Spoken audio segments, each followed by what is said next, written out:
ঘটনাটি আমি শুনেছি আমার আম্মুর কাছ থেকে। ঘটনাটি আসলে আমার ফুপুর সাথে ঘটা 1989 বা 90 সালের। একদিন আমার ফুপু তার চাচাতো বোনের বিয়েতে যান। বিয়ের অনুষ্ঠান শেষ হতে হতে রাত প্রায় 11টা থেকে 12টা বেজে যায়। যেহেতু গ্রাম অঞ্চল, রাত 12টা অনেক রাত। তখন উনি বাড়ি ফেরার উদ্দেশ্যে রওনা হন। তিনি একা, তাঁর সাথে কেউ ছিল না। তো বিয়ে বাড়ি থেকে আমার দাদুর বাসায় আসতে সময় লাগত 10 থেকে 15 মিনিটের মতো। আর বিয়ে বাড়ি থেকে আসতে 2টা পুকুর, একটা বড় বাঁশ বাগান, এগুলো পার হতে হতো। আর ওই পুকুরগুলোতেই আগের অনেক রহস্যময় ঘটনা ঘটেছে।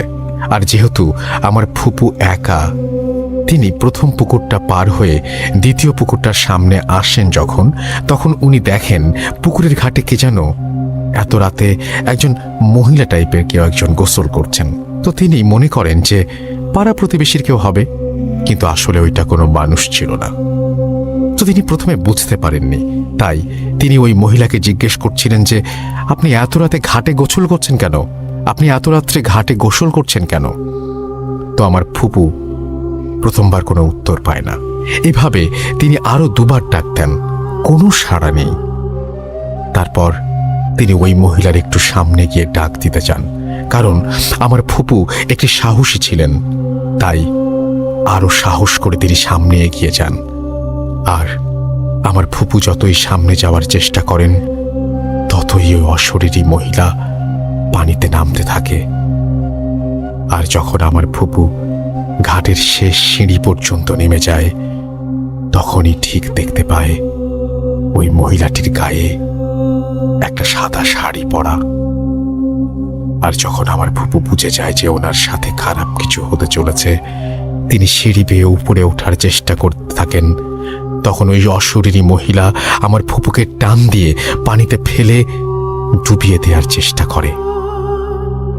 আমার ফুপু জোরে জোরে চেঁচাতে চেষ্টা করেন, কিন্তু পারেন না। আর অনেক রাত হয়ে যাওয়ায় আমার দাদু ফুপুকে খুঁজতে আসে। ঠিক তখনই তিনি ওই পুকুরের পাশে যান এবং গিয়ে খেয়াল করে দেখেন যে পুকুরের পানিতে কে যেন হাবুডুবু খাচ্ছে। তখন আমার দাদু সামনে গিয়ে দেখেন যে আমার ফুপু, তিনি আর কিছু না ভেবে পানিতে লাফ দিয়ে আমার ফুপুকে আধমরা অবস্থায় পানি থেকে ওপরে তুলে আনেন। তারপর বাড়িতে নিয়ে যাওয়ার পর কবিরাজকে ডাকা হয়। কবিরাজ বলল যে আমার ফুপুকে খারাপ জিন বা পেতনি জাতীয় কিছু একটা ভর করেছে। তখন আমার ফুপুকে বলতে ওই জিনটিকে কবিরাজ জিজ্ঞেস করে যে, তুই ওর ওপরে ভর কেন করেছিস? তখন জিনটি বলে যে সে ঘাটে বসেছিল এবং তাকে বিরক্ত করা হয়েছে বলেই সে এমন কাজ করেছে। এবং কবিরাজ একসময় জোর দিয়ে তাকে বলে যে তাকে ছেড়ে যেতেই হবে। ওই জিন বলে যে আমার একটা শর্ত আছে। কবিরাজ জানতে চান কি শর্ত। ওই জিনটি তখন বলে তাকে একটি ছাগল দিতে হবে। তো যেমন কথা তেমন কাজ, সেভাবেই তাকে ছাগল দেয়া হয় এবং এরপরে জিনটি আমার ফুপুর শরীর ছেড়ে চলে যায়।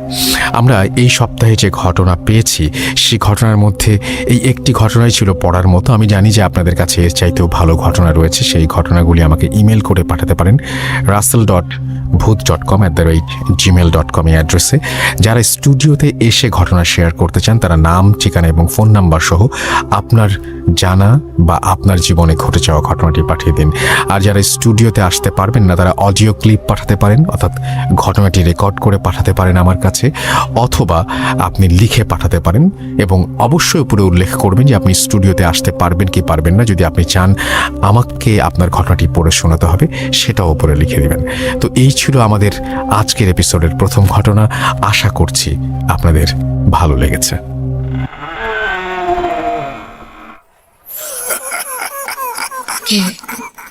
কে তুমি?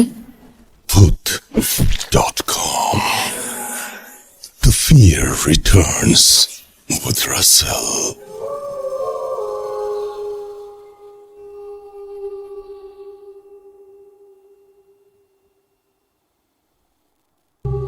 আপনাদের সবাইকে স্বাগত জানাচ্ছি। আমি রাসেল। শুনছেন ভূত.com। এবং আশা করছি যে ভূত.com-এর প্রতিটি এপিসোড আপনারা এনজয় করছেন, প্রতিটি ঘটনা আপনারা অনেক বেশি এনজয় করছেন। যদি আপনাদের এতটুকু ভালো লাগা দিতে পারি তাহলেই আমরা নিজেদের সার্থক মনে করব। আরও একবার জানিয়ে দিই আমাদের ইমেল অ্যাড্রেসটি। আমাদের ইমেল অ্যাড্রেস হচ্ছে russell.booth.com@gmail.com, which is russell.booth.com এখানে আপনারা ইমেল পাঠাতে পারেন। ইমেলের শুরুতে অবশ্যই আপনার ঘটনার শুরুতে লিখবেন যে এই ঘটনাটি আপনি স্টুডিওতে এসে শেয়ার করতে চান, নাকি আপনি চান আপনার ঘটনা আমরা পড়ে শোনাই। যারা দেশের বাইরে আছেন তারা অডিও ক্লিপ পাঠিয়ে দিতে পারেন। আর যারা ঘটনা চান স্টুডিওতে এসে শেয়ার করতে, তারা নাম, ঠিকানা এবং ফোন নাম্বার লিখতে অবশ্যই ভুলবেন না। আর যারা রেকর্ড করে অর্থাৎ অডিও ক্লিপ পাঠাতে চান আমাদের কাছে, তারা অবশ্যই এমন একটা জায়গায় রেকর্ডিংটা করবেন যেন সেই জায়গাটা কোয়াইট থাকে, তাহলে অনেক সুবিধা হয় আমাদের জন্য। তো যাই হোক, আমি চলে যাব আমাদের পরবর্তী ঘটনায়, এবং এই ঘটনাটি আমাদের সাথে যিনি শেয়ার করবেন আমরা তার সাথে আগে একটু পরিচিত হয়ে নেই। আপনার নামটা প্লিজ একটু বলবেন। আমার নাম রিমঝিম খান, আমি ঢাকা ক্যান্টনমেন্ট থেকে, মানে ঢাকা ক্যান্টনমেন্টে থাকি। ওকে, আপনার যে ঘটনাটা, সেই ঘটনাটা কোথায় ঘটেছে? ভাইয়া কিছু প্রবলেম থাকায় যদি তার এলাকাটার নামটা আমি না বলি, আচ্ছা, সেটা গোপন রেখেই আমি ঘটনাটা বলতে চাই। ঘটনাটা কি আপনার ফ্যামিলির কারোর সাথে ঘটেছে নাকি আপনার যে ঘটনাটা আমার নিজের সাথেই ঘটে। নিজের সাথেই ঘটা? ওকে, চলে যাই ঘটনায়। ঘটনাটা শুরু হয় 2017 সালের শেষের দিকে, প্রায় ডিসেম্বর মাসে। তখন আমি এসএসসি পরীক্ষা দিব, তো তার প্রিপারেশন চলছে আর কি। তো নর্মালি আমার স্কুল ডে শিফটে হওয়ায় আমার কোচিং প্রাইভেট শেষ করতে করতে প্রায় সন্ধ্যা, এমনকি রাত 8টা-9টা বেজে যেত। তো এমনই একটা নর্মাল দিনে আমি কোচিং থেকে ফিরছিলাম। তো ভাই আমার বাসা কিন্তু যাওয়ার জন্য একটা বাজার ক্রস করে যেতে হতো। তো আমার বাসায় যাওয়ার 2টা রাস্তা ছিল। তো সচরাচর মানুষ যেটা ব্যবহার করে সেটা দিয়ে আমি যাওয়ার জন্যই আর কি রওনা হলাম। কিন্তু ওই বাসার সামনে যেয়ে দেখি যে বাসার সামনে অনেক লোকজন, মানে যাওয়ার কোনো জায়গা ছিল না। তা আমি একটু সাহস করে ভাবলাম যে মাত্র তো 7টা বাজে, এখন আর কি হবে। তো আমি অন্য একটা রাস্তা আছে সেটা দিয়েই রওনা হই। তো ভাইয়া অল টাইম আমার কাছে একটা ছোট টর্চ লাইট থাকতো, তো আমি ওটা বের করে হাঁটা শুরু করলাম। ওই রাস্তাটা কিন্তু একটা মন্দিরের রাস্তা। আচ্ছা, ওই রাস্তাটার পাশে একটা মন্দির পড়ে। আর ভাইয়া ওইটা মেনলি আপনার সব কিছুর পিছনের দিক, মানে ব্যাক সাইড আর কি। জাস্ট মন্দিরের রাস্তাটার ফ্রন্ট সাইড, বাকি সব বাড়িটা, বাজারের সব কিছুর ওটা ব্যাক সাইড। আচ্ছা, তো আমি সাহস করে রওনা হলাম। আমি ভূত বা জিন এগুলা বিশ্বাস তো করতাম, কিন্তু মানে ভয় অতটাও পেতাম না। আচ্ছা, আমি সাহস করে এগিয়ে গেলাম। ওই মন্দিরের ভিতরে আপনার 2টা বড় বড় গাছ ছিল, একটা ছিল জবা গাছ আর একটা শিউলি গাছ। শিউলি গাছের একটা বেশ মোটা সোটা ডাল মন্দিরটা ক্রস করে মানে বাইরে বের হয়ে আসছে। আমি যখন হাঁটতে হাঁটতে ওই ডালের কাছে, ডালটার নিচে আসলাম, তখন আমি ফিল করলাম যে মনে হয় গাছের উপরে কেউ বসে আছে এরকম। তা আমি ফার্স্টে মনে করলাম যে থাকতেই পারে, এলাকার হয়তো কোনো ছোট বাচ্চা শয়তানি করে ওখানে বসে আছে। তো ভাই আমি মানে কে ওটা সেটা দেখার জন্য আমার যে টর্চ লাইটটা সেটা বের করে আমি আস্তে আস্তে উপর দিকে, মানে নিচ থেকে উপর দিকে নিয়ে দেখি যে 2টা পাটার যে পাতাটা সেটা কিন্তু আমার দিকে ঘোরানো। আমি ভাবলাম যে ঠিক আছে, ফেসটা দেখি বাচ্চাটা কে। তো আমি আরেকটু টর্চটা উপরের দিকে উঠাতেই দেখি যে বাচ্চাটার পিঠটা আমার দিকে ঘোরানো, মানে বাচ্চাটা পাটা উল্টা। তো এটা দেখে আমি কি রিয়াক্ট করবো আমি কিছু বুঝতে পারলাম না। আমার কি দৌড়ে পালানো উচিত বা চিৎকার করা উচিত নাকি, এরকম কোনো সেন্সই আমার মধ্যে কাজ করছিল না। তো ওই টাইমে ওই মন্দিরের পাশে একটা হিন্দু বাড়ি ছিল, সেই বাড়ি, ছোট একটা বাড়ি মন্দিরের সাথে লাগানো, সেই বাড়ি থেকে একজন আমাকে ডাক দিল যে মা তুমি এদিকে আসো। তখন আমি ওনার কাছে গেলাম, যে দেখলাম যে হ্যাঁ ওই বাড়ির মালিক আঙ্কেলটা আমাকে ডাক দিল। আঙ্কেলটা বলল যে মা কিছু হয়নি, তুমি কিছু দেখোনি, তুমি যেগুলো দেখেছো সেগুলো ভুলে যাও, ওগুলার কথা আর কাউকে বলো না, তোমার কিছু হবে না। আমি বললাম যে আচ্ছা আঙ্কেল, আমি কি দেখলাম, কেন দেখলাম, এই বিষয়টা নিয়ে ভাবতে ভাবতে আমি বাসায় আর কি যাই। যাওয়ার পরে সেই দিন রাতে খাওয়া দাওয়া করে ঘুমালাম, কিছু হলো না। পরপর 3 রাত আমার মানে স্বাভাবিকই গিয়েছে। 4র্থ রাতে আমি রাত্রেবেলায়, আমার কিন্তু ভাইয়া নামাজ পড়ার একটা হ্যাবিট আছে, কিন্তু কোনো কারণে সেই দিন রাতে আমি ইশারের নামাজটা পড়তে পারিনি। তো না পড়ে আমি ঘুমিয়ে যাই। হঠাৎ মাঝরাতে আমি মানে ফিল করি যে আমার ঘরটা আস্তে আস্তে আপনার মানে ঠান্ডা হয়ে আসছে। হুম। তো আমি ভাবলাম যে কি ব্যাপার, শীতকালে তাই বলে এত ঠান্ডা হবে। তা আমি মানে মনে হচ্ছে যে ঘরটাতে মানে কেউ একজন আছে, মানুষের উপস্থিতি থাকলে তো একটা আলাদা টের পাওয়া ফিলিং যায়। হয়। হুম। তো ওইরকম আমি আস্তে আস্তে চোখ খুলে দেখি ভাইয়া আমার যে বেডের যে সামনের দিকে, সেই দিকে মানে চারটা সেম সাইজে 4টা লোক দাঁড়ানো। আচ্ছা। কিন্তু ভাই যেটা একেবারে প্রথমত ইম্পসিবল, কারণ বাসায় আমি আর আমার মা ছাড়া কেউ থাকে না, সো কেউ আসার তো কোনো পসিবিলিটি নাই। আর সেকেন্ড ভাই যে জায়গাতে তারা দাঁড়িয়ে আছে ওই জায়গাতে মানে কোনো মানুষ ঢুকতে পারবে না, কারণ সেখানে কোনো গ্যাপই নাই, হুম। গ্যাপ নাই, অথচ 4জন মানুষ সেখানে দাঁড়ানো। তাদের প্রত্যেকের চেহারা ছিল সেম, তারা এই 5 বছরের বাচ্চার হাইট যেরকম হয় সেরকম তাদের হাইট ছিল। তো প্রথম জন আমাকে জিজ্ঞেস করলো, তুই নামাজ পড়েছিস? এভাবে পরপর তারা 4জনই আমাকে এই সেম কোশ্চেন করে। আমি মানে বুঝতে পারছিলাম না যে কি করব। তারপরে আমি ভাবলাম যে না, পরিস্থিতি হাতের বাইরে, এখন আমার চলে যাওয়া উচিত। তারপর ভাই আমি দৌড় দিয়ে মানে আম্মুর রুমে যাওয়ার জন্য যে উঠলাম, আমি কিছুতে একটা বাধাকে পড়ে যাওয়ার পরে আমার কপালটা কেটে যায় ড্রেসিং টেবিলে লাগার পরে আম্মু আমাকে জিজ্ঞেস করলো যে কি হয়েছে, তোমার এত ভয় পেয়ে আছো নাকি? আমি বললাম যে না আম্মু, ওয়াশরুমে যাওয়ার জন্য যেতে উঠেছিলাম, তারপর আমি পড়ে গেছি, দিয়ে এরকম কেটে গেছে। এরপর ভাইয়া আমি আম্মুর সাথে ঘুমাতাম, তো 7-8 দিন এরকম কিছু হলো না, নর্মালি গেল। 7 দিন পর আমি ভাবলাম যে পরিস্থিতি তো অনেকটা হাতের কন্ট্রোলে চলে আসছে, এখন আমি একাই শুই, আর আমার সমস্যা হবে না। আচ্ছা। তো ভাই সেই দিন রাতেও আমি একাই ঘুমিয়েছিলাম। এরপর থেকে আমি আর লাইট বন্ধ করে ঘুমাতাম না, লাইট জ্বালিয়েই। ভাইয়া আমি ঘুমিয়েছি প্রায় মাঝরাতে, আমি স্বপ্নে দেখছি যে আমার মানে একটা কুয়ার পাশে একটা বাচ্চা শুয়ে আছে। তা আমি ভাবলাম যে বাচ্চা মানে স্বপ্নে এগুলা হচ্ছে, স্বপ্নে আমি ভাবছি যে বাচ্চাটা কুয়ার পাশে কে রেখে গেল এভাবে, তো পড়ে যাবে তো কুয়াতে। আমি বাচ্চাটাকে যেই মানে ধরে সাইডে নিয়ে আসতে যাবো, অমনি বাচ্চাটা কুয়ার মধ্যে পড়ে যায়। আর এটা দেখে আমি চিৎকার করে লাফ দিয়ে ঘুম থেকে উঠি। ওঠার পর আমার সারা শরীর ঘামতে থাকে, আমি ভয় পাই। ভাই উঠে আমি বসে আছি, আমি কিন্তু সাইডে তাকাইনি, আমি কিন্তু একদম বেডের একদম কর্নারে। আমার মনে হচ্ছে যে আমার সাইডে কিছু একটা শোয়া। আমি আস্তে আস্তে মানে ঘোরের মধ্যে প্রায় সাইডে তাকিয়ে দেখি যে ওই সেম বাচ্চাটাই, যেটাকে আমি স্বপ্ন দেখেছি, ওই বাচ্চাটাই আমার পাশে শোয়া। এবং ওই একইভাবে মানে তাদের দৃষ্টি ছিল উপরে আমার ফ্যানের দিকে, এক দৃষ্টিতে বাচ্চাটা ফ্যানের দিকে তাকিয়ে আছে। আচ্ছা। আমি এই জিনিসটা নিতে পারছিলাম না, আমি কি করব। আমি মানে ভেবে ওঠার আগেই আমি বাচ্চাটার সাইডে তাকিয়ে যেটা দেখলাম ভাইয়া, সেটা দেখার জন্য আমি একদমই প্রস্তুত ছিলাম না, আর কখনো কল্পনাও করিনি যে এরকম জিনিস আমাকে দেখতে হবে। আমি দেখলাম ভাইয়া ওর পাশে, ওই বেবিটার পাশে একটা মহিলা শোয়া।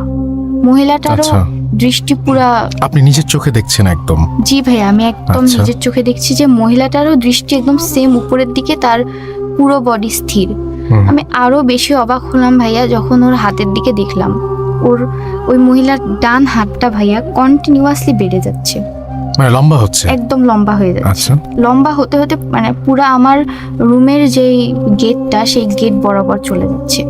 ভাইয়া এটা আপনি একদম জাগা অবস্থায় নিজের চোখে দেখেছেন? ভাইয়া একদম জাগা অবস্থায়, এমনকি লাইটও জ্বালানো ছিল। আচ্ছা। ছোট চার্জার লাইটগুলো জ্বালানো ছিল রুমের। আমি ভাইয়া মানে তখন আর কোনো উপায় না পেয়ে আমি চিৎকার করলাম, কারণ মানে ওরা দুইজনই আমার নামার রাস্তাটা ব্লক করে রেখেছে। আমি নিচে যে যাব, আমি যে দৌড় দিব, তারও কোনো উপায় ছিল না। পরে আমি চিৎকার দেওয়ার পরে আমার আম্মু আসে। আমার আম্মু আসার পরে দরজা নক করে, এটা আমি শুনতে পাচ্ছি যে আম্মু দরজা নক করছে, যে আম্মু দরজা নক করে বলে যে তুমি দরজা কেন লক করেছো? ভাই আমি কিন্তু দরজা লক করে কখনোই ঘুমাই না, বাট আনফর্চুনেটলি তখন কিভাবে দরজাটা লক হয়ে গিয়েছিল বুঝতে পারিনি। আর ভাই আমাদের বাসাগুলো আপনার অনেকটা ক্লোজ, একটা বিল্ডিং থেকে আরেকটা বিল্ডিং এর দূরত্ব খুব বেশি ছিল না, তাই আশপাশের ফ্ল্যাটের যেই লোকজন আছে তারা আমার চিৎকার শুনে তারাও আমার বাসার মেন গেটে আসে। তারাও ভেবেছে যে হয়তো কোনো বিপদ হয়েছে, প্রবলেমে পড়েছে, হেল্পের দরকার, তারাও আসে। আমার আম্মু ভাই কোনো ওয়ে না পেয়ে, আম্মু যেটা বলে আম্মুর কাছ থেকে শোনা, কোনো ওয়ে না পেয়ে আম্মু মেন গেট খুলে দেয়। এলাকার কয়েকজন বড় ভাই এসে দরজা ভেঙে, রীতিমতো আমার রুমের দরজা ভেঙে তারা আমাকে রেস্কিউ করে।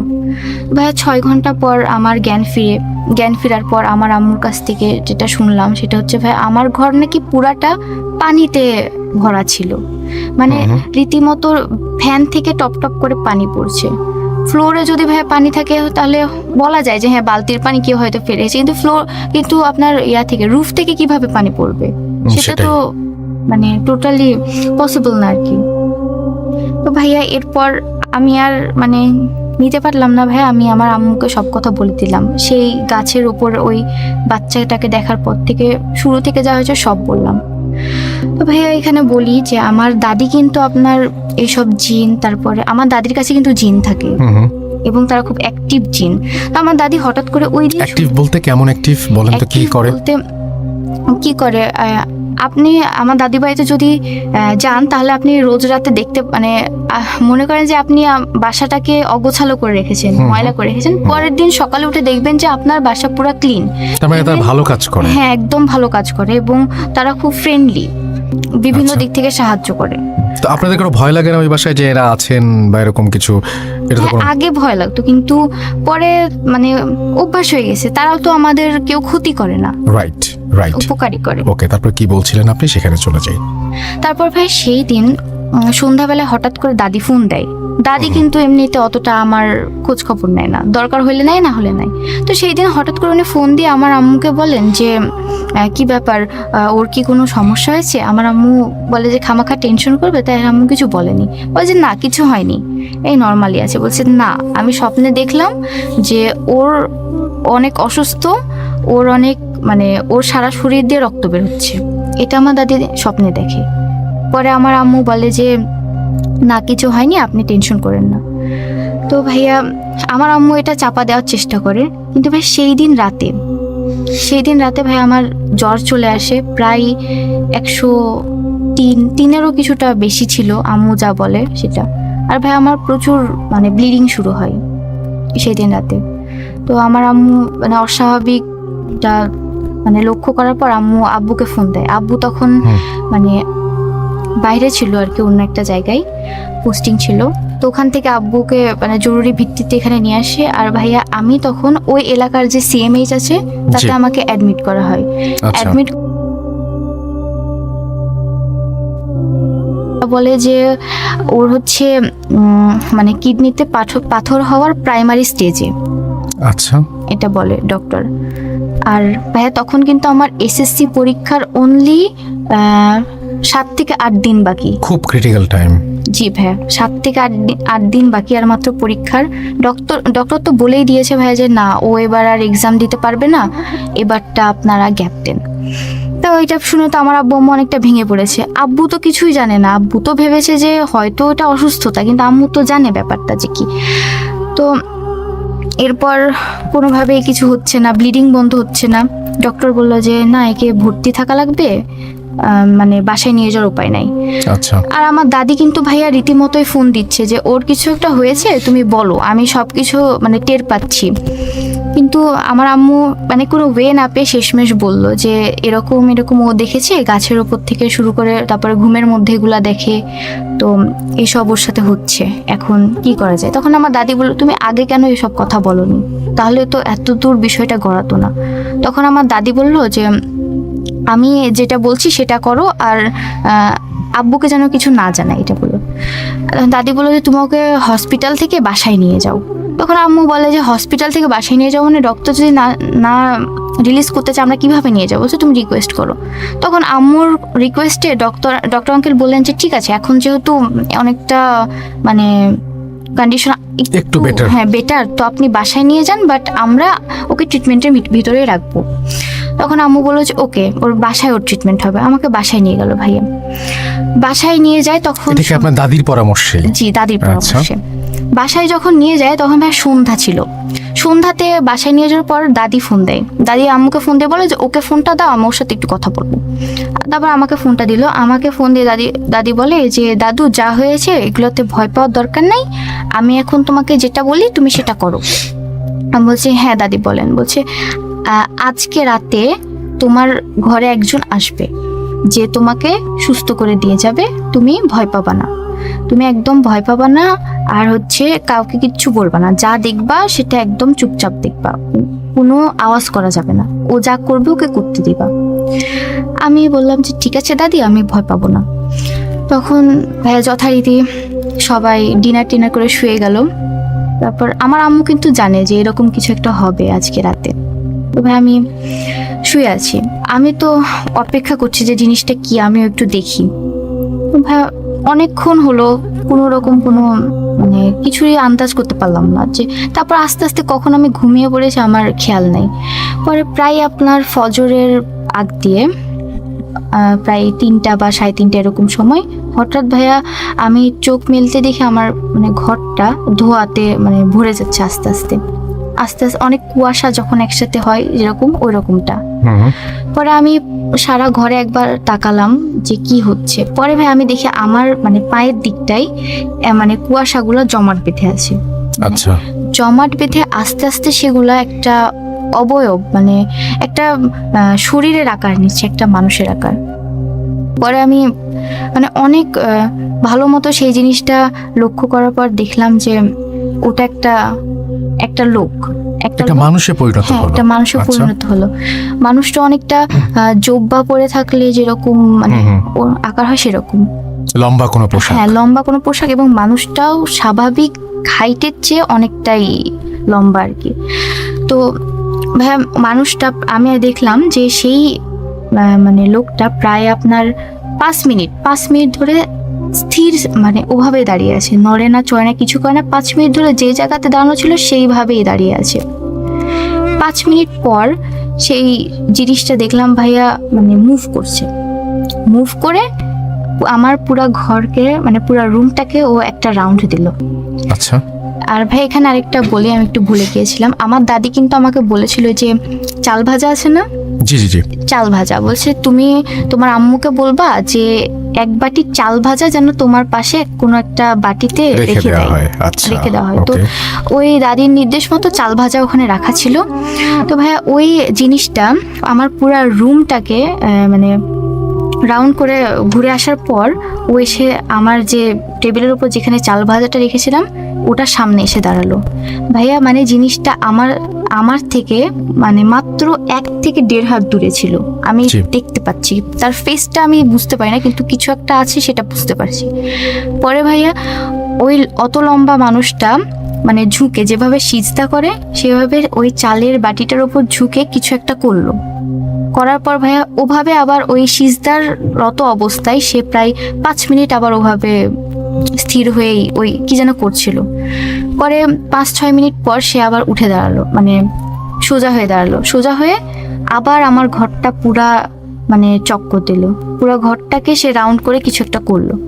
পরে ভাইয়া আমার দরজাটা আমি দেখছি ভাই আমার দরজাটা হালকা একটু চাপানো ছিল, ও সুন্দর করে ভাইয়া দরজাটা খুলে ঘর থেকে বের হওয়ার পর ভাইয়া সম্ভবত ও আমার পুরো বাসাটাই রাউন্ড করে গেল, কারণ আমি তাকে প্রায় 3 বার দেখলাম। একবার ঘুরে মানে আমার দরজার পাশে প্রায় ও 3 বার আসলো, পুরো বাসাটা রাউন্ড দিয়ে সে 3 বার আসলো। এইভাবে করতে করতে ভাইয়া কিছু একটা করে মানে কি করলো সেটা জানি না, বাট ও কিছুক্ষণ পর প্রায় আপনার আধা ঘন্টা পর আমার ঘরে আবার আসলো, যেখান থেকে আমি ওই জিনিসটাকে দেখেছিলাম ফার্স্ট যেখানে, সেইখানে এসে আবার ও স্থির হয়ে দাঁড়িয়ে গেল। তখন ভাইয়া ফজরের আজান দিচ্ছে, ওই টাইমে ভাইয়া জিনিসটা আস্তে আস্তে ভ্যানিশ হয়ে গেল, আপনার চোখের সামনে আবার ভ্যানিশ হয়ে একদম গেল। আমার চোখের সামনেই ভ্যানিশ হয়ে গেল। আর ভাইয়া আমি তো মানে অবাক যে এইসব জিনিসও মানুষ দেখে। হ্যাঁ, ওই জিনিসগুলো কেউ না দেখলে বিশ্বাস করবে না। খুব স্বাভাবিক, সত্যি কথা।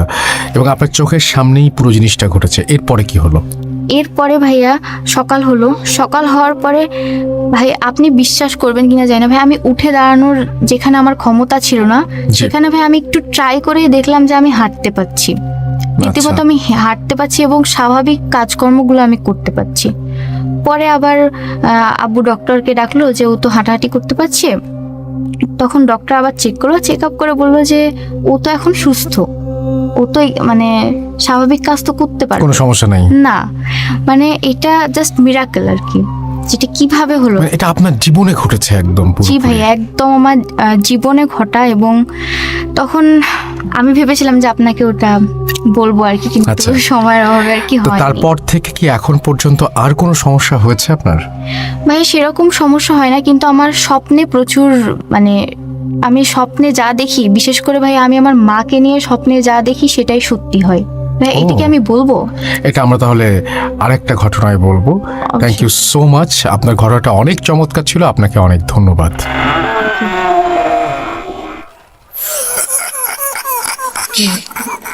কে তুমি?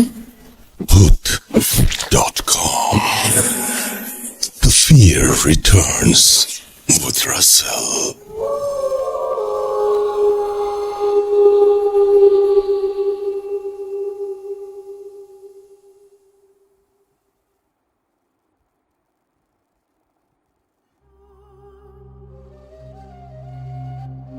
শুনছেন ভূত.com, আমি রাসেল আছি সাথে, এবং আশা করছি যে ভূত.com আপনারা এনজয় করছেন। এই মুহূর্তে আমার সঙ্গে আবারও আছেন মারুফ শুভ, এবং তিনি তার আরও একটি ঘটনা আপনাদের সাথে শেয়ার করবেন।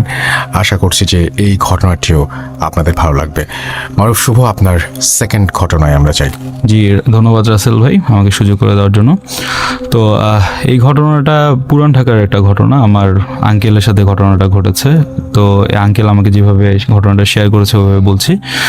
তো উনি ওনাদের যে বাসাটা ছিল, ওনাদের বাসাটা হচ্ছে পুরান ঢাকায় যে টাইপের বাসা হয়, যে রুমের ভিতর থেকে আর কি দোতলায় যাওয়া যায় এমন একটা বাসা। তো উনি ওনাদের মানে যে লিভিং রুম ছিল, মানে গেটটা খুললে ওনাদের লিভিং রুম, মেন দরজাটা খুললে ওনাদের লিভিং রুম ছিল, উনি ওখানেই থাকতো রাতের বেলা।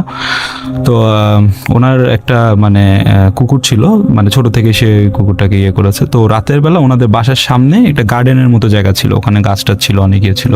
তো ওইখানে কুকুরটাকে উনি ছেড়ে দিত রাতের বেলা, আর কুকুরটা পুরো গার্ডেনে ঘুরতো আর চিলাচিলি করতো, ইয়ে করতো, অনেক চিল্লাতো রাতের বেলা। ও সে মনে করতো অন্ধকার বা মানুষজন একটু আশেপাশে দেখলে হয়তো বা চিল্লা, এরকম ইয়ে।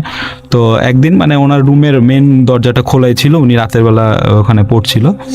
তো পড়তে পড়তে মানে হঠাৎ করে মানে কুকুরটা অনেক চিল্লাচ্ছে। তো চিল্লাতে সে মানে রুমের ভিতর ঢুকে যায় আর অনেক কাঁপতেছে, মানে তার কুকুরটা কাঁপা আর মানে কমতেছে না, মানে পরে কুকুরটাকে টান দিয়ে সে আবার বাইরে নিয়ে যাচ্ছে, সে আর যাবে না, মানে তাকে কোনোভাবেই টেনে নিয়ে যাওয়া যাচ্ছে না বাইরে। তো এই জিনিসটা আসলে কোনো সময় হয় না, ওই মানে সবসময় ও নর্মালি বাইরেই থাকে রাতের বেলা। তো এটা সে অবাক হলো যে ও বাইরে যেতে যাচ্ছে না কেন, আর পুরো শরীর কাঁপতেছে আর ইয়ে করতেছে। তো চিল্লানো বন্ধ। তো সে বাইরে গেল, গিয়ে টর্চ মেরে পুরা গার্ডেন দেখলে কোনো জায়গায় কিছু নেই। তো এমন সময় মানে কুকুরটাকে সে রুমের ভিতরে নিল। তো 1-2 দিন পরে তার বাসার যে সামনের বাসায় একজন ভদ্রমহিলা ছিল, সে তাকে ডেকে বলল, আর বললো যে তোমাকে তো আমি রাতের বেলা মাঝে মাঝে ওই তোমাদের বাগানটায়, সামনে যে বাগানটা, ওখানে হাঁটাচলা করতে দেখি, রাত 1টা-2টা বাজেও তুমি হাঁটো, তুমি ওখানে রাতের বেলা হাঁটাচলা করো না, এটা বললো। তো বলার পরে বললো যে কেন আন্টি, আমি তো কেন হাঁটবো না, এখানে কি সমস্যা, অসুবিধা কি? বললো যে অসুবিধা তোমাকে ওভাবে আমি বলতে পারবো না, তুমি হয়তো বা এটা বিশ্বাস করবে না, কিন্তু তুমি রাতেরবেলা বাবা এখানে হেঁটো না, জায়গাটা বেশি রাতের বেলা সুবিধা না, ভালো না। বলে যে কেন আন্টি, এখানে কি কোনো চোরের সমস্যা বা কোনো ইয়ের সমস্যা, আমাকে বলেন। বলে না, কোনো সমস্যা নেই, তোমাকে আমি বললাম তুমি রাতের বেলা এখানে এসো না, মানে তোমাদের গার্ডেনে বেশি হাঁটাচলা করো না রাতের বেলা। তো সে বিষয়টা অবাক হলো। তারপর তার 2 দিন আগে আবার তার মানে কুকুরের সাথে এরকম একটা ঘটনা ঘটলো। তো সে কুকুরটা আর রাতের বেলা বাইরে থাকতো না, তার রুমে ইয়ে করতো। সে রাতের বেলা গেট টেট লাগিয়ে মাঝে মাঝে উঠে মানে যা গেট খুলতো না, কিন্তু জানলা দিয়ে দেখতো যে কি ওখানে সমস্যাটা কি, আসলে এখানে কি প্রবলেমটা কি, ওখানে আমাকে মানে কেন যেতে পারবো না আমি। তো দেখলো কিছুই নেই, স্বাভাবিক, কোনো গাছও স্বাভাবিক আছে, সব কিছু অন্ধকার একটু, ওখানে আর কি কোনো সমস্যাই তো সে দেখতে পাচ্ছে না। তো একদিন রাতের বেলা যেটা ঘটলো, যে সে পড়ালেখা শেষ করে সে একটু স্মোকের তার অভ্যাস ছিল, সে একটু রাত মানে ওই গার্ডেনের দিকে গিয়ে একটু স্মোক করতো। তো সেই সিগারেটটা জ্বালিয়ে সে বাইরে বের হলো। বের হয়ে সে সিগারেট খেলো, সিগারেট খাওয়া শেষ করে সে সিগারেটটা নিচে ফেলে ইয়ে করে সে যখন মানে রুমের দিকে ব্যাক করবে, এরকম সময় মানে একটা সাউন্ড পেলো, মনে হলো যে গাছের পাতা বা এরকম ডালের একটা মানে সাউন্ড টাইপের আর কি। তো সে পিছে ফিরে তাকালো, দেখলো যে কিছুই নেই এই টাইপের। তো সে যখন হেঁটে হেঁটে রুমের দরজার ভিতরে গেল, তখন সাউন্ডটা আরও জোরে হলো। জোরে যখন হলো তখন সে বুঝলো যে না, সমস্যা একটা আছে, এখানে একটা কিছু আছে, কেউ একজন ঢুকেছে, ইয়ের বাউন্ডারির ভিতরে কেউ একজন ঢুকেছে, এটা মনে সে ফার্স্টে চোর মনে করেছিল, চোর টাইপের কিছু। তো টর্চটা নিয়ে সে গেল সামনে, গিয়ে পুরো গার্ডেনের গাছ টাছগুলো চেক করলো, কিছুই নেই। তো একটা গাছের উপরে সে জাস্ট একটু লাইট মারলো। লাইট মারার পর যেটা হলো যে মানে দেখলো যে একটা বিভৎস চেহারার একটা মহিলা দাঁড়িয়ে আছে, কিন্তু ওই মহিলা চেহারাটা রাসেল ভাই মানে অদ্ভুতভাবে এটা সে আমাকে যেটা বলেছিল যে ওই যাকে মানে যে তাকে মানা করেছে, যে মহিলাটা ওনার বাসার সামনে যে মহিলাটা সে যে তাকে মানা করেছে তুমি গার্ডেনের মধ্যে যেন, তার মতো দেখতে কিন্তু একটু বিভৎস চেহারাটা। তো এটা দেখে সে ভয়ে সে দৌড় দিয়ে রুমের ভিতরে চলে আসে। তো চলে এসে গেটে লাগিয়ে দেয়, লাগিয়ে তার বাসার তার আব্বু আম্মুকে ডাক দিয়ে বলে যে আমি এরকম দেখেছি। তো স্বাভাবিকভাবে রাতের বেলা তারা বললো যে আচ্ছা তুমি দেখেছো, আমরা এটা বিশ্বাস করলাম, কিন্তু তুমি এখন আমাদের এখানেই ঘুমাও, তুমি ভয় পেও না এখন। পরের দিন সকালবেলায় বিষয় নিয়ে কথা বললো যে এই ঘটনা আমি এই জিনিস দেখেছি। দেখার পর ওই সামনে বাসা ওই মহিলা উনি যে ছিল ওনাকে গিয়েও বললো যে আন্টি আপনি তো আমাকে বলেছিলেন আমি এরকম গার্ডেনে দেখেছি। পরে সে তখন বললো যে হ্যাঁ আমি তো এরকম তোমাকে আগেই বলেছিলাম যে গার্ডেনের ওদিকে যেও না, রাতের বেলা হাঁটাহাঁটি করো না, ওখানে আমি একটা প্রবলেম আছে, আমি এটা বুঝতে পেরেছিলাম একদিন। তোমরা কথা ইয়াং ছেলে তোমরা তো বুঝো না, আমি তোমাকে মানা করার পর তুমি কেন বের হলে? পরে বলেন পরে ওনার আব্বু আম্মু যে ওনার সাথে গিয়েছিল তারা বললো যে এখানে সমস্যাটা কি দেখেছেন আপনি? পরে সেও বললো যে আমি এরকম গাছের মধ্যে একটা মহিলাকে মানে গাছের নিচে দেখেছে, সে আবার একটা মহিলাকে বসে থাকতে দেখেছি, অস্বাভাবিকভাবে আচরণ করছিল। তো এটা যখন ওই আন্টিও যখন বললো তো তার বাবা মা এটা বিশ্বাস করলো। বিষয়টা বিশ্বাস করার পরে তারা মানে তাদের মানে ওই বাসায় তারা মানে বেশি দিন থাকেনি, মানে ওটা নিজেদের বাসা ছিল না, মানে ভাড়া ছিল। মানে অনেক ওই পুরান ঢাকা ওই ধরনের বাসাগুলো যে পুরান আমলের একটু জমিদার টাইপের বাসাগুলো, একটু মোটা দরজা মোটা ওয়াল এই টাইপের বাসা। ওরা মানে যে আসল মালিক সে একজন উকিল ওই বাসায়, সে এখন মানে ওখানে আর থাকে না, সে অন্য জায়গায় আর কি। পরে তারা ওনাকে বলে যে আমরা এরকম প্রবলেম আমরা এই বাসায় ফেস করেছি, আমরা এই বাসায় থাকতে পারবো না। পরে এটা বলে ওই বাসা থেকে তারা চলে আসে আর কি। তারপরে ওই জিনিসটাকে তারা দেখেনি, কিন্তু মানে এটাই তার জীবনের একটা অনেক ভয়ানক ঘটনা সে আমার সাথে শেয়ার করেছিল। এটাই। ধন্যবাদ। অনেক ধন্যবাদ আপনাকে, এবং মারুফ শুভ কষ্ট করে আমাদের স্টুডিওতে আসার জন্য ধন্যবাদ, এবং আশা করছি যে আগামীতে আপনাকে পাবো। আপনাদের সবাইকেই বলবো যে আপনাদের জানা এবং আপনাদের শোনা বা আপনাদের জীবনে ঘটে যাওয়া সেরা ঘটনাগুলো পাঠিয়ে দিন আমাদের কাছে। এবং মারুফ শুভ, আপনি অনেক ভালো থাকবেন। ধন্যবাদ রাসেল।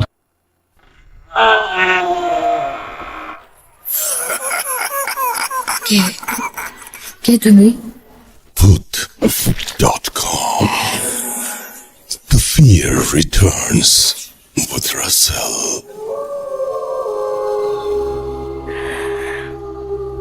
Welcome back. আপনাদের সবাইকে আরও একবার স্বাগত জানাচ্ছি, আমি রাসেল। আপনারা শুনছেন Bhoot.com স্বাধীন অ্যাপে।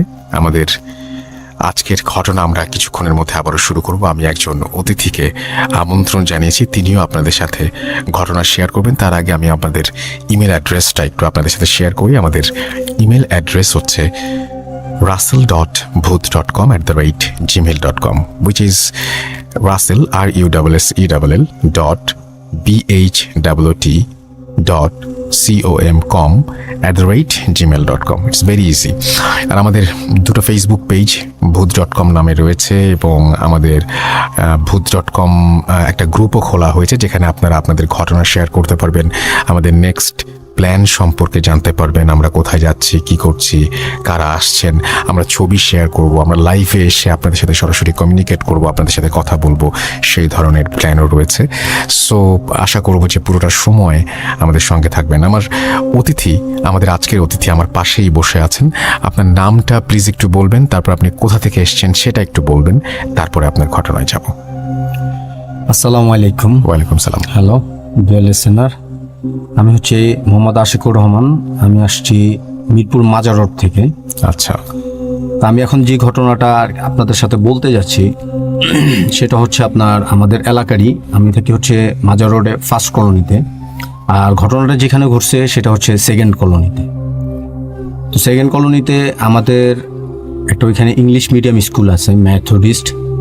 তো ওইটার পাশেই এই ঘটনাটা, এটা একেবারেই রোড সাইডে।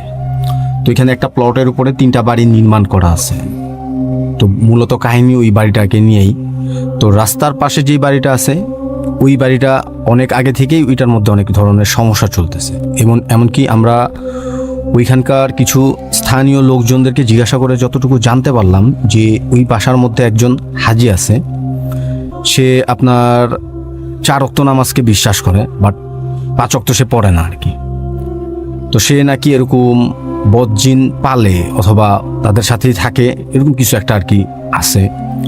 আর সাথে সাথে আরেকটা বিশেষ ব্যাপার হচ্ছে যে ওই হাজির একটা মেয়ে আছে, তো তার যে চেহারার শেপ, তার চেহারার আকৃতি, এটা মূলত এলাকার লোকজন যেগুলি বললো যে বানরের আকৃতি তার চেহারার মধ্যে লোম আছে আর চেহারাটা একেবারেই বানরের মতো।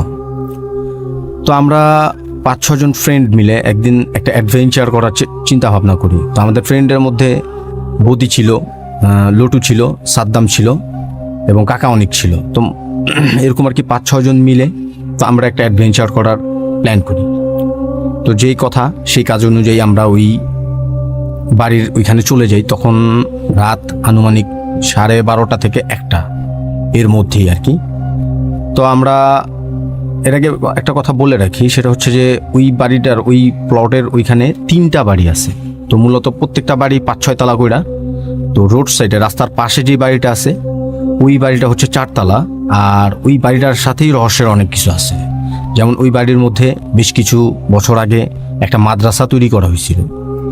তো মাদ্রাসার যে সমস্ত ছাত্ররা থাকে, তো তাদের বিভিন্ন সময় বিভিন্নভাবে দেখা যেতেছে নাক মুখ থেকে রক্ত বের হইতেছে। এইভাবে বিভিন্ন সমস্যার কারণে ওইখান থেকে মাদ্রাসাটা চলে যায়, এখানে মাদ্রাসা টিকে না।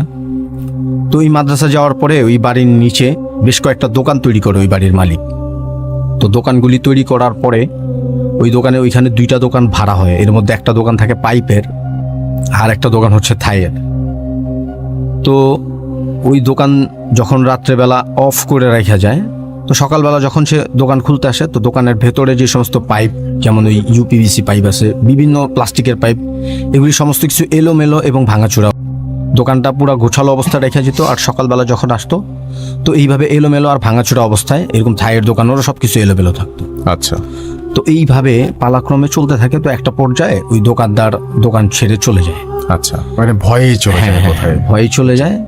তো এরকম আমরা ওই বাড়ির ভেতরে ঢোকার মতো কোনো স্কোপ নাই, সব স্কোপগুলি অফ করা।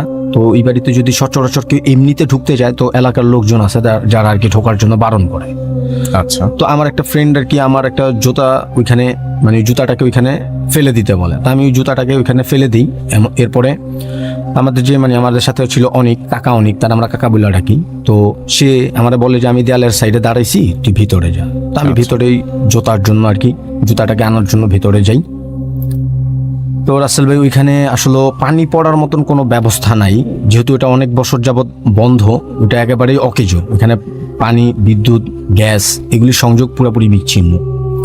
তো আমি যখন ওই জুতাটাকে আপনার ওই বিল্ডিংয়ের একেবারে নিকটেই পড়া ছিল জুতোটা, তো ওই জুতোটাকে যখন আমি এরকম আনার জন্য যাই, তো আমার কানে আসে পানি পড়ার যে একটা সাউন্ড, টপ টপ টপ এরকম একটা সাউন্ড। তো মনে হইতেছে যে এই সাউন্ডটা প্রথমে আমি পাইলাম। তো পাওয়ার পরে এই সাউন্ডটা মনে হইতেছে যে বাইরে গেছে, top top top top top করে বাড়তেছে। তো আমি এইটার শব্দের ভয়ে খুব দ্রুতই ওইখান থেকে দৌড়া এরকম দেয়াল টপকে বাইরে চলে আসি। তো বাইরে চলে আসার পরে এলাকার একজন লোকের সাথে দেখা হয়ে যায়। তো ওই লোকটা মুরব্বী আমাদেরকে বলতেছে যে এখানে কেন ঢুকছো, এখানে কি কারণে ঢুকছো, এখানে তো ভালো না, এই জায়গা ঢুকলে সমস্যা হয়। তো আমরা ওই আঙ্কেলকে জিজ্ঞাসা করলাম যে আঙ্কেল এখানে ঢুকলে কি হয়েছে বা ঢুকলে কি প্রবলেম। তো আঙ্কেল আমাদেরকে এরকম ওই হাজির ব্যাপারে বলতো যে উনি এরকম 4 ওয়াক্ত নামাজ পড়ে, 5 ওয়াক্ত পড়ে না, আর উনি এরকম বদজিন ওইখানে পালে। এরপর আরও বিস্তারিত তার মেয়ের ঘটনা। তারপর ওই বাসার মধ্যে কোনো বাচ্চা কাচ্চা বল টল কুড়াইতে গেলে ওরা ওই মেয়েকে এরকম উত্তেজিত করে দেয়। তারপর ওই হাজি তাদেরকে এরকম মারধর করে। তো ফাইনালি ওনার সাথে কথা বলে আমরা ভেতরে আরও 2টা বাড়ি আছে, ওই দুইটাই 5-6 তলা কইরা। তো ভেতরে একেবারে মাঝখান পর্যায়ে যেই বাড়িটা আছে ওই বাড়িতে 3 তলায় শুধু একটা লাইট জ্বলে, বাকি পুরা বাড়ির আর কোনো ফ্ল্যাটে কোনো লাইট টাইট কিছু নাই। আর সবচেয়ে বড় আকর্ষণীয় বিষয় হচ্ছে যে আপনার বাসার ছাদের উপরে অনেক বড় একটা গাছ, যেটা পুরা বাসার ছাদটাকে এরকম বট গাছের মতনই, কিন্তু পুরা বাসার ছাদটা এরকম আটকা রাখছে, এত বড় গাছ।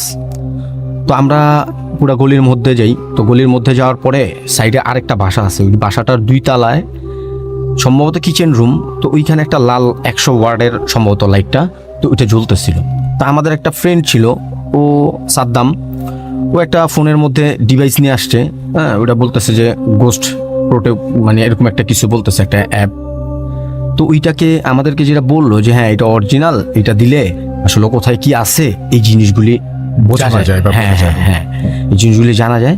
তো আমরা ওইটা নিয়ে ওইটার ধারাবাহিকতাই তো ওইখানে যাওয়া হয় আর কি আমাদের। তো ওই বাসার সামনে যখন আমরা যাই, তো ওই বাসার মধ্যে একটা 100 ওয়াটের লাইট জ্বলতেছিল, শুধু একটা ফ্ল্যাটই 2 তলায়। পাশে একটা অনেক বড় আর কি আপনার ওই হাসনা হেনা ফুল, সম্ভবত লাল ফুলগুলি আর কি। তো ওই ফুল গাছ একটা আছে অনেক বড়, ঝোপঝাপ পুরা, আর পুরা নীরব ওই জায়গাটায়। 2টা বাড়ির মধ্যে কোনো ফ্ল্যাটে কোনো লাইট টাইট নেই, শুধু ওই ফ্ল্যাটটার মধ্যে লাইট জ্বলতেছে। তো আমার ওই ফ্রেন্ড যখন এরকম ওইখানে আমরা গেলাম, তো যাওয়ার পরে ওই ডিভাইসটাকে যখন অন করলাম, ডিভাইসের মধ্যে একটা সাউন্ড হয়, খুব একটা জোরালো, মানে একটা হরর মুভির যে সমস্ত সাউন্ডগুলি আর কি। আচ্ছা, তো ওই সাউন্ডটা হওয়ার পরেই ওইখানটার মধ্যে মৃদু একটা বাতাস আসলো, জাস্ট ওই এরিয়ার মধ্যে যেখানে আমরা অবস্থান করছি। আমরা সব ফ্রেন্ডরা একটু ঘাবড়াই গেছি বিষয়টা নিয়ে। আর ওইখানে যখন বাতাসটা আসছে, সাথে সাথে ওই কিচেন রুমের যে লাল লাইটটা ছিল ওইটা কয়েকবার আপ ডাউন করতেছে। আচ্ছা, হ্যাঁ, মূলত এই লাইটগুলি এরকম আপ ডাউন করে না। টিউব লাইট হলে ওগুলি একটু আপ ডাউন করে, কিন্তু এই লাল লাইটটা অনেকবার 5-6 বার প্রায় আপ ডাউন করছে। তো করার পরে আমরা সবাই একটু ভীত সশস্ত্র হয়ে গেলাম, মানে ভয়ে আর কি। হ্যাঁ, তো আমাদের সাথে একটা ফ্রেন্ড ছিল লটু, ওর নাম হচ্ছে লটু। আমরা ও খুব বেশি ভয় পেয়ে গেছে। ও বলতেছে যে চল এখানে আগুন জ্বালা, নাইলে হয়তো কোনো বিপদ ঘটতে পারে। আচ্ছা, হ্যাঁ, তো আমরা ভয়ের কারণে একটু সামনের দিকে অগ্রসর হই। তো সামনের দিকে অগ্রসর হওয়ার সময় রাস্তার ওই গলির মধ্যেই হাতের ডানে দেয়ালের মধ্যে আর কি, বাউন্ডারির মধ্যেই আরেকটা বাড়ি সাদা রঙের। তো ওই বাড়ির একেবারেই 5 তলার উপরে একটা টিউব লাইট জ্বলতেছিল। তো আমরা যখন 4-5 জন মিলে ওই লাইটটা ক্রস করতে যাব, যখন ক্রস করলাম তখন ওই লাইটটা নিভে গেছে। তো আমরা সবাই যখন ওই লাইটের সোজা রাস্তা ক্রস করে ফেলছি, লাইটটা আবার জ্বলে উঠছে। তো জ্বলার পরে আমরা সামনের দিকে যাওয়ার পরে 2জন মানে সিকিউরিটি গার্ডকে ওইখানে দেখি। তো ওইখানে আমাদের ওই আমরা যে ক্যামেরাটা নিয়ে গেছিলাম, তো আমাদের ওই ক্যামেরাটার মধ্যে বাংলা ভিশনের একটা লোগো লাগানো ছিল। তো আমরা ওই সিকিউরিটি গার্ডরে জাস্ট এই লোগোটা দিয়ে একটা ভয় দেখায় আমরা আর কি বিষয়টা জাস্টিফাই করার জন্য তারে জিজ্ঞাসা করতেছি যে আঙ্কেল এখানে কি হয় বা এটা কেন এরকম। তো ওই সিকিউরিটি গার্ড কিছুতেই বলতে চাইতেছেন, মানে বলবেই না। সে বলতেছে যে আমরা যদি আপনার কাছে এই বাসার ব্যাপারে অথবা এখানকার ব্যাপারে কোনো কিছু বলি, তাহলে আমাদের উপরে পরবর্তীতে একটা সমস্যা চলে আসবে। মানে সেটা কি তার চাকরিগতভাবে সমস্যা, নাকি ওই বাসা থেকে কোনো একটা সমস্যা? হ্যাঁ, ওই বাসাতেই যেগুলি আছে, আচ্ছা, তারা সমস্যা। হ্যাঁ, তারা এর আগে একজন নাকি বলছিল এরকম ঘটনা। তো তাকে ওই পাশে একটা ভাঙা দেয়াল আছে, তো তারে মাঝরাতে মারধর করে ওই ভাঙা দেয়ালের ওপরে ওইখানে মাইটা ফালা রাখছে। আচ্ছা, তো এই জন্য আর কি তারা বলতে চায় না। তো আমরা এটা দেখার পরে আমরা ওইখান থেকে চলে আসি। এরপরেও আসলে যাওয়ার কথা ছিল, কিন্তু আমরা আর যেতে পারিনি। আচ্ছা, তো এইটুকুই ছিল এটাই ছিল আপনার প্রথম ঘটনা। বাহ, চমৎকার। আমরা মাজার রোডের একটা ঘটনা শুনলাম এবং আশা করছি যে এই ঘটনাটি আপনাদের ভালো লেগেছে। আপনাকে অনেক ধন্যবাদ আপনার এই ঘটনাটা শেয়ার করার জন্য।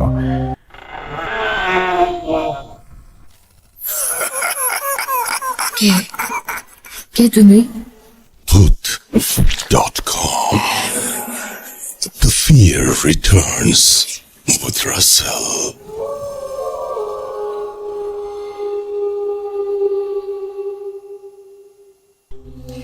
Welcome back. আপনাদের সবাইকে স্বাগত জানাচ্ছি, আমি রাসেল।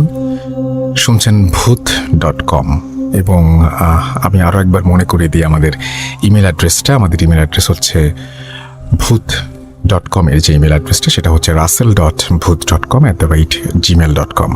বারবার ইমেল অ্যাড্রেস মনে করিয়ে দেওয়ার কারণটা হচ্ছে যেন আপনারা বেশি বেশি করে ঘটনা পাঠাতে পারেন এবং আপনার জীবনে জানা বা আপনার জীবনে ঘটে যাওয়া যে কোনো ঘটনা আমাকে পাঠাতে পারেন এবং সেই ঘটনাটির শুরুতে অবশ্যই একটু উল্লেখ করবেন যে ঘটনাটি আপনি স্টুডিওতে এসে শেয়ার করতে চান, নাকি আপনি চান আপনার ঘটনা আমরা পড়ে শোনাই।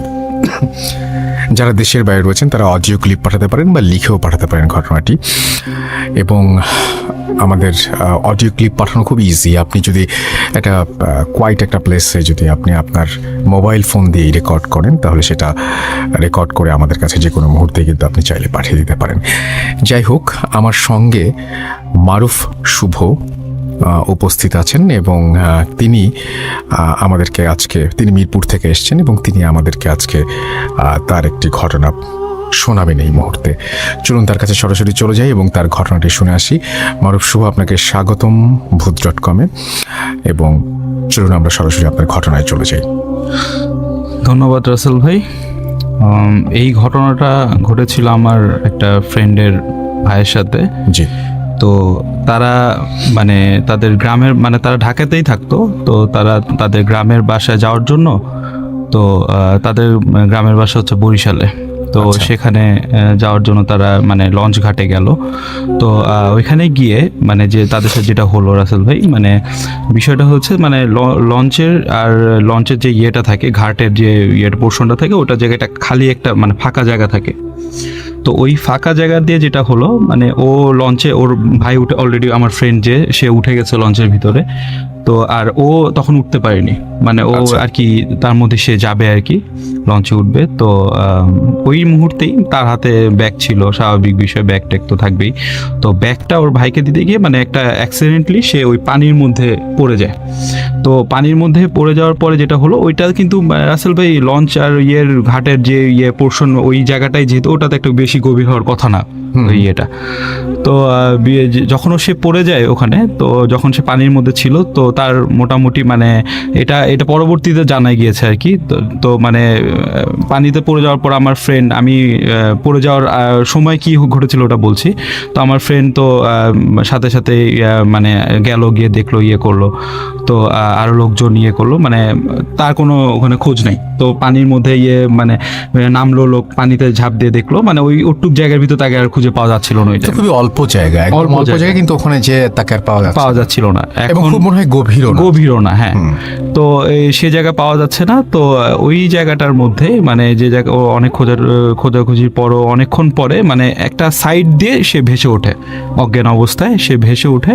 তো তাকে ওইখান থেকে তারা মানে ওখান থেকে হসপিটাল নিয়ে যায়। ওখানে হসপিটাল নিয়ে যাওয়ার পরে তার অনেকক্ষণ জ্ঞান ছিল না। তো জ্ঞান আসার পরে যেটা হয়, তো সে ফার্স্টে বিষয়গুলো বিষয় নিয়ে কথাবার্তা বলতে যাচ্ছিল না। তো তাকে মানে আবার বাড়িতে নিয়ে যায় তারা, যে কোনোভাবে তাকে তাদের গ্রামের বাড়িতে নিয়ে যায়। সে ঢাকায় আর মানে স্টে করতে পারতেছিল না, অফিস থেকে ছুটি টুটি নিয়ে তার কি চলে যায় গ্রামে। তো গ্রামে যাওয়ার পরে যেটা হয় সেটা হচ্ছে মানে একদিন মানে ও কম কথা বলা শুরু করলো, মানে বাসা বেশি কথাবার্তা বলতো না।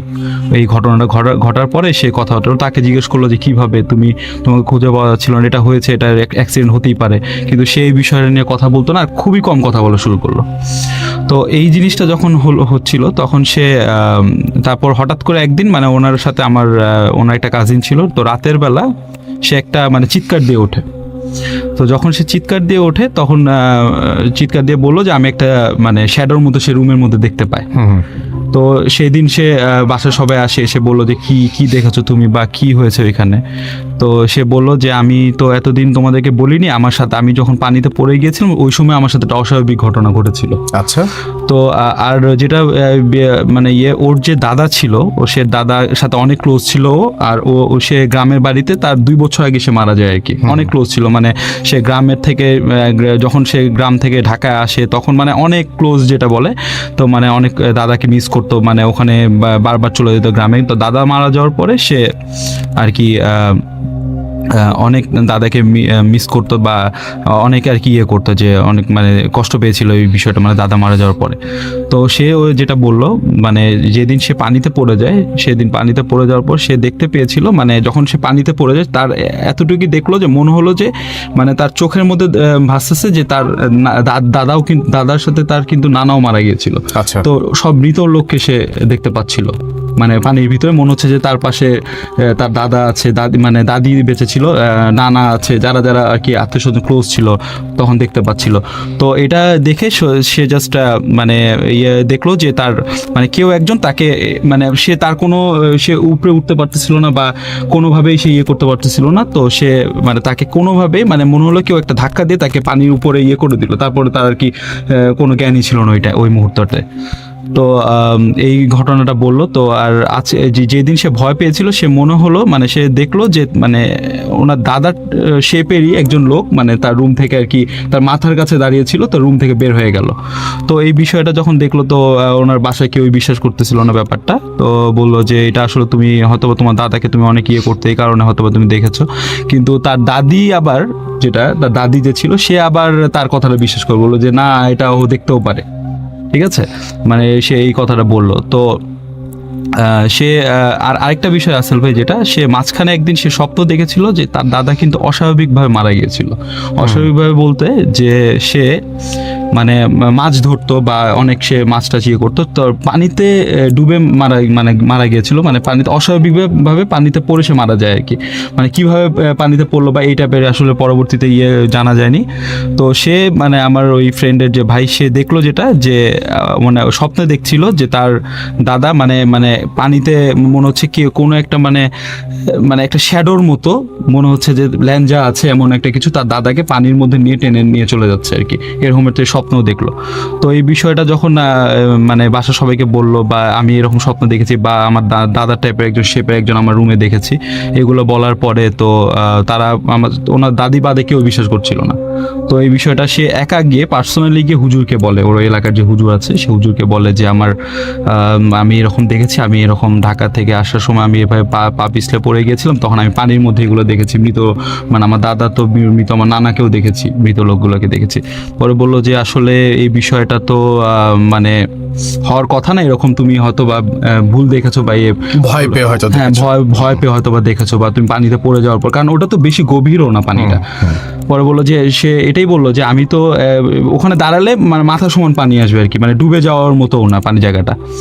তো এটা যখন সে সব ব্যাপারগুলো হুজুরকে বললো, তো হুজুর বললো যে তোমার দাদা যেভাবে পরে এই ঘটনাটা বললো যে আমি স্বপ্নে দেখেছি এরকম আমার দাদাকে মানে কেউ একজন এটা তো শুনলাম আমরা। হ্যাঁ, এটা টেনে নিয়ে যাচ্ছে, এটা এসব বললো আর কি। বলার পরে যে হুজুর বললো যে আচ্ছা সমস্যা নেই, তোমাকে আমি একটা তাবিজ দিয়ে দিচ্ছি, আর তোমার দাদার জন্য তোমরা একটা মিলাদ রেখো তোমাদের বাসায়, যে মিলাদটা পড়িয়ে তোমার দাদাকে তোমরা আর কি ইয়ে করতে পারবে। পরে একটা মিলাদ দেয়, এটা মিলাদ দেওয়ার পরে মোটামুটি সে এরপর থেকে আর এই টাইপের কিছু দেখে না, ওর দাদাকেও দেখে না, আর এই টাইপের কোনো খারাপ স্বপ্নও সে আর দেখেনি। এটাই। ওকে, আমি অনেক একটু আগেও আজকেও কথা বলছিলাম একজনের সাথে যে সাধারণত মানুষ যখন খুব অসুস্থ থাকে বা মানুষের থাকে না যে অনেকে কোমায় চলে যান বা অনেকে অপারেশনের টেবিলে শুয়ে থেকে হঠাৎ করেই খেয়াল করেন, মানে হঠাৎ করে দেখেন যে তিনি আসলে টেবিলে শুয়ে নেই, তিনি অপারেশন থিয়েটারের কোনো এক জায়গায় দাঁড়িয়ে আছেন এবং তাকেই ডাক্তাররা অপারেশন করছেন।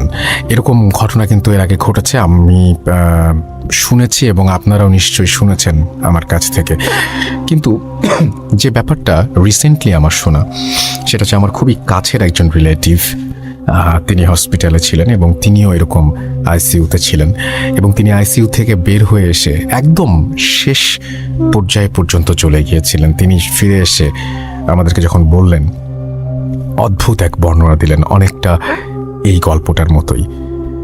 তিনি দেখতে পেলেন যে তিনি একটা বিরাট কোনো একটা মাঠের মধ্যে চলে গেছেন, সেই মাঠ চারিদিকে অন্ধকার এবং মাঠের মাঝখানে একেবারে মাঝের জায়গায় একটা গাছ দাঁড়িয়ে আছে, এবং সেই অন্ধকার মাঠ, সেই বিরাট গাছ খুব অন্যরকম একটা পরিবেশ সৃষ্টি করেছিল, এবং গাছের সাথে একটা হ্যারিকেন ঝুলছিল যেটা খুব টিম করে জ্বলছিল, এবং সেই হ্যারিকেনের হাবছা আলোয় তিনি দেখতে পান গাছের নিচে দুজন মানুষ দাঁড়িয়ে কথা বলছে। তিনি আস্তে আস্তে তাদের দিকে এগিয়ে যান এবং এগিয়ে গিয়ে দেখেন তার খুব কাছের দুজন রিলেটিভ, তারাও মারা গিয়েছেন। তারা তাকে নিয়েই আলাপ করছেন, এবং আলাপ করতে করতে একটা পর্যায়ে তারা সিদ্ধান্ত নেয়, এবং তারা আলাপ করে এরকম ভাবে যে তোমার তো আমাদের সাথে থাকার কথা না, চলো তোমাকে বাসায় দিয়ে আসি। এরপরে তাকে হাত ধরে বাসায় দিয়ে আসে। খুব খারাপ অবস্থা ছিল তখন আমার সেই রিলেটিভের। এই স্বপ্ন দেখার কিছুদিন পরে উনি সুস্থ হয়ে ওঠেন। ব্যাপারটা কি এমন যে উনি মৃত্যুর ওপারে কোনোভাবে চলে গিয়েছিলেন বা ওরকম কাছাকাছি কোনো একটা জায়গায় চলে গিয়েছিলেন যেখানে মৃত আত্মীয় স্বজনদের দেখা যায়, এবং তারা তাকে প্রচণ্ড ভালোবাসেন বলেই আবারও পৃথিবীতে ফিরিয়ে দিয়ে গেলেন। হতে পারে তো তারপরেই তো তিনি সুস্থ হয়ে উঠলেন। তারপরে তিনি আইসিইউ থেকে সিসিইউ, তারপরে আস্তে আস্তে নর্মাল কেবিনে চলে আসলেন। তো এই ব্যাপারটা কি আসলে? এই যে মানুষ একটা জগৎ থেকে আর একটা জগতের সাথে কানেক্টেড হয় বা সামহাও একটা জায়গা থেকে আরেকটা জায়গায় চলে যায়, এটা কিভাবে যায়? কেন কোনো সুস্থ মস্তিষ্কের মানুষ আমরা যারা তারা যেতে পারি না? নাকি আমরা যাই, আমরা বুঝতে পারি না? এই সমস্ত প্রশ্ন আপনাদের কাছে থাকলো। আপনারা আমাদের পেজে লিখবেন, আমাদের গ্রুপে লিখবেন, আমাদেরকে জানিয়ে দিবেন, পাঠাবেন আপনাদের ঘটনা। ধন্যবাদ মারুফ শুভ আপনাকে আপনার ঘটনার জন্য। Thank you Rasel.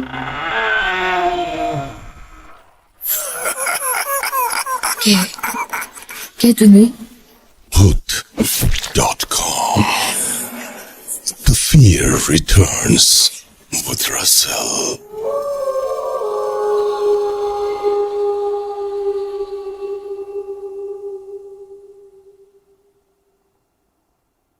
রাইট, আরও একবার স্বাগত জানাচ্ছি আপনাকে। আমি রাসেল এবং আপনারা শুনছেন ভূত.com। এবং এতক্ষণ পর্যন্ত যে ঘটনাগুলো শুনলেন, আশা করছি সেই ঘটনাগুলো আপনাদের কাছে অনেক ভালো লেগেছে। এবং এই এতগুলো ঘটনার মধ্যে থেকে একটি ঘটনাও যদি আপনাকে আনন্দ দিতে পারে, তাহলে আমি নিজেকে ধন্য মনে করব। এবং আশা করছি যে আপনারা সবসময় ভূত.com-এর সঙ্গে থাকবেন। আজকের মতো এখানেই শেষ করছি। কথা হবে আবারও আগামী শুক্রবার।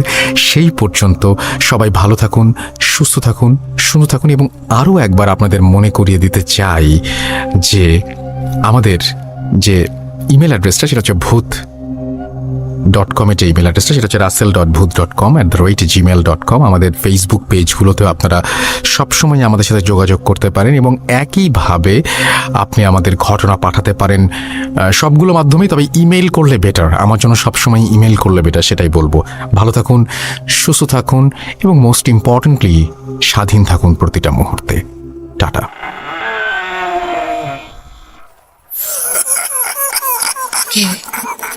কে তুমি? Bhoot.com.